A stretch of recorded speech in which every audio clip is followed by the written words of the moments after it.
Hello guys, welcome to a new blog. આજે ધનતેરસ છે અને ધનતેરસની પૂજા કરવાની છે, જેથી કરીને આપણે બધો સામાન ભેગો કરી લીધો છે અને હવે શણગાર કરવાનો છે. શણગાર થયા પછી પૂજા કરીશું અને શણગાર થયા પછી હું તમને બતાવું કે કેવું લાગે છે. કંઈ એવું લાગે તમને કે આ કંઈ ખોટું છે કે કાંઈ એવું, તો કમેન્ટ કરજો અને કહેજો અમને, તો અમે બીજી વાર એનું ધ્યાન રાખીશું.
ડેકોરેશન ઓલમોસ્ટ પૂરું થવા આવ્યું છે અને હવે પૂજાની તૈયારી કરવાની છે. તો હવે આપણને એ તો ખબર નથી કે પૂજામાં શું શું જોઈએ અને શું કઈ રીતનું કરવાનું છે. તો ભાભી હમણાં આવે એટલે પછી આપણે એ બધું કરીશું આગળ.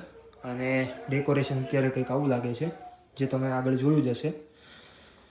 અને આ બધું હજી એટલું પડ્યું છે, જે આપણે હજી ડેકોરેશનમાં ઘણું ખરું ડેકોરેશનમાં યુઝ કરીશું અને ઘણું ખરું પૂજા માટે યુઝ કરવાનું છે. તો ભાભી આવી જશે અને આપણે પાછું પૂજાની તૈયારી કરવા માંડ્યા છે. એ કંઈક આવું છે.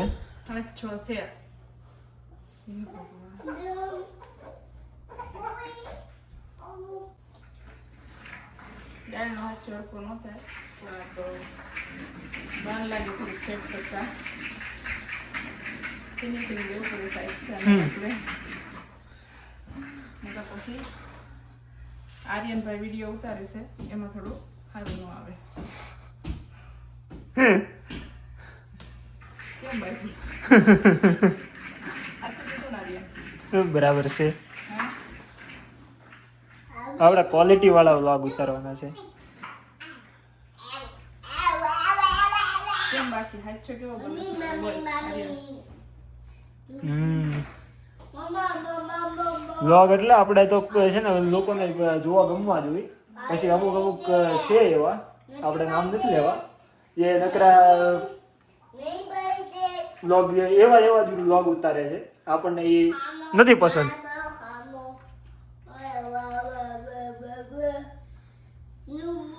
અને જે હશે એ બધા સમજી જ જાહે કે કોની વાતો થાય છે.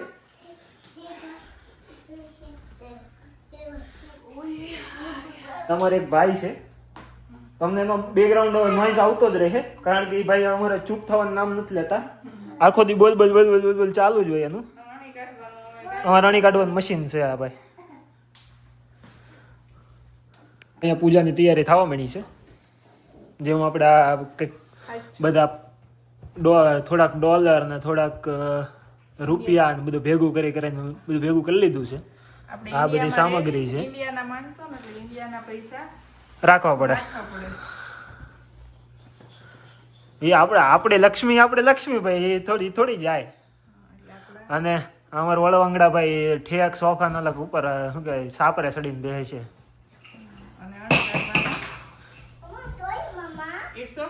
અને પછી સોરી કહીને માથું ખાધા કરે. એટલે આવું છે બધું. આ બધું આવું હાઈલાઇટ કરવાનું છે જિંદગીમાં.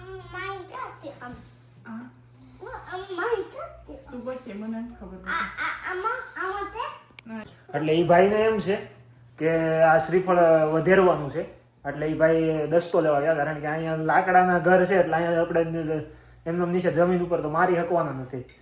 તો એ ભાઈ દસ્તો એ કે હવે દસ્તો લાવીને હવે એ શ્રીફળ વધેરવાનું છે. એને આપણે શ્રીફળ લાવ્યા છીએ પૂજા માટે. નમારી ભાઈ આ અત્યારે દસ્તો ગોતવા માંડ્યા છે. એ ભાઈ દસ્તો મળશે તો નહીં, કારણ કે હવે વસ્તુ જેટલી ભરી છે અમે. ના, મળી ગયો.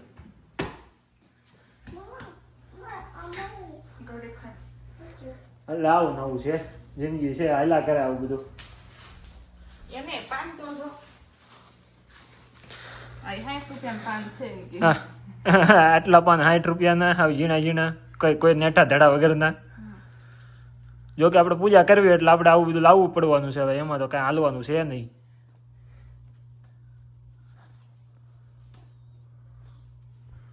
આ ભાઈ વિડિયો ઉતારશે, બીજી કાંઈ ખબર નથી પડતી. બીજી કાંઈ હેલ્પ નહીં કરે. હેલ્પ કરવાની આખું ડેકોરેશન મેં કર્યું તો એમ કહે કે કંઈ હેલ્પ નહીં કરે. હું એકલો કરતો હતો, કોઈ એકેય દેખાણા નથી અહીંયા. બધું ડેકોરેશન મેં એકલા કર્યું, એકેય દેખાણા નથી.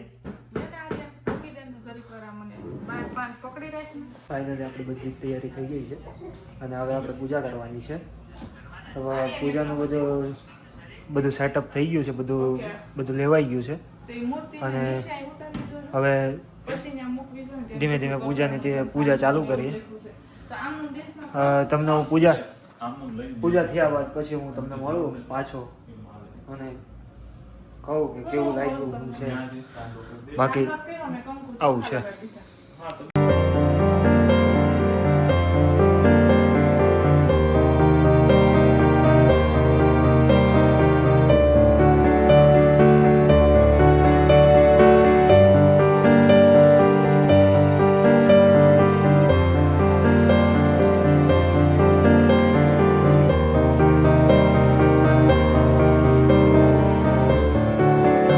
ભાઈ તું ક્યાં ગયો તો? ક્યાં હતી માછી? એટલે આવું છે.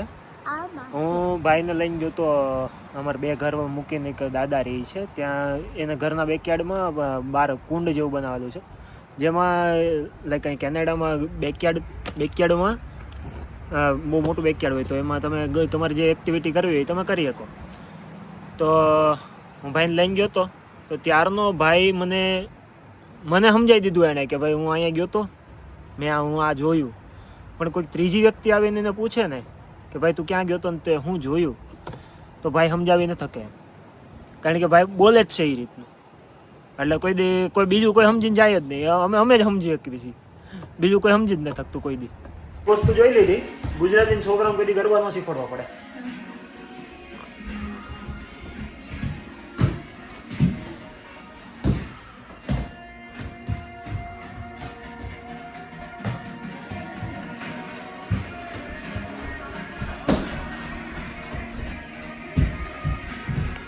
ના કેનેડામાં હતો ને દિવાળીનો માહોલ તો છે.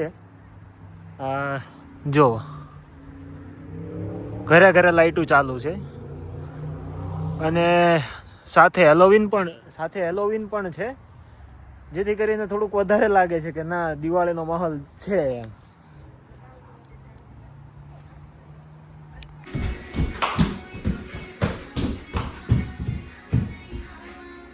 ગુજરાતી છોકરાઓને કોઈ ગરબા નથી શીખવાડવા પડે, એ એક ફેક્ટ છે. કારણ કે આ જ્યારે 9 મહિનાનો હતો ને ત્યારે અહીં કેનેડામાં પૂગી ગયો છે. અમે કોઈ દી ગરબા લીધા નથી કે નથી કોઈ દી ગરબામાં ગયો, તો એને ખબર પડે છે કે ગરબા કેમ રમાય ને કે ગોળ ગોળ ફરવાનું હોય. એટલે આવું બધું છે. ગુજરાતી છોકરાને કોઈ દી ગરબા શીખવાડવા ન પડે. ગુજરાતી છોકરા ગરબા બાય બોન શીખેલા જ હોય.